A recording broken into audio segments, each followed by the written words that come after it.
We're at the Milton Racing Stables with Ricky Maingard, chatting about his card of runners at Hollywood Bets Kenilworth on Saturday the 16th of November. Mr. Maingard, starting out the day in race 1, the 1200 meter maiden plate, you've got Konnichiwa and Royal Dawn.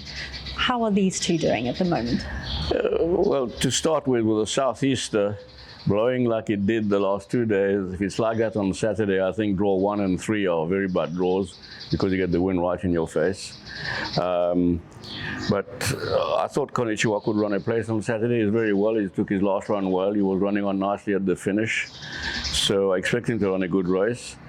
And I think the other horse will run an improved race as well. You know, he improved last time out. He was beaten about 5 lengths.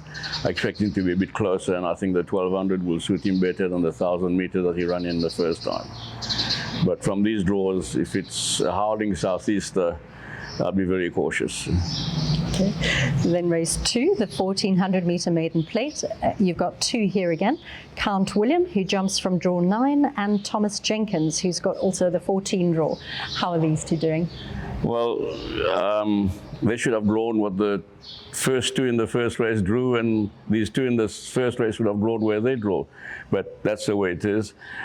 You know, from draw 14, I think it's basically impossible to have a winning chance. This horse is very well, and I expected him to be right in the firing line. But from draw 14, as you know, it's very, very difficult, especially with a young horse. The other horse needs further. I think he's a stayer. He's a horse that needs at least 1600. But I expect both to run improved races. And I would have fancied Thomas Jenkins, but because of his draw, I must be very not pessimistic, but yeah, very conservative. You're right. Take the word out of my mouth. Yeah. And then closing the day in race 10, the 1200 meter maiden plate for fillies and mares, you've got Red State. She put up a nice debut at Hollywood Bets Durbanville. Yes, she did. She was running on strongly at the finish of 5 furlongs, 1,000 meters, and I think it'll be better suited to the 1200. I expect her to run a good race, so hopefully she can run a place.